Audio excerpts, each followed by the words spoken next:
until tomorrow morning. What? Minor flooding is forecast. Where? Eagle Creek and Fairlight Station. When? Until tomorrow morning.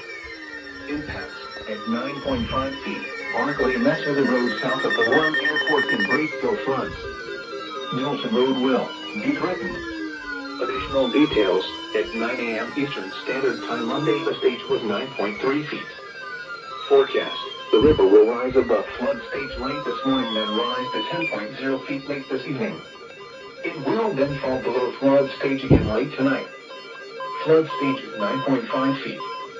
Please visit www.weather.gov/safety/flood for flood safety and preparedness information.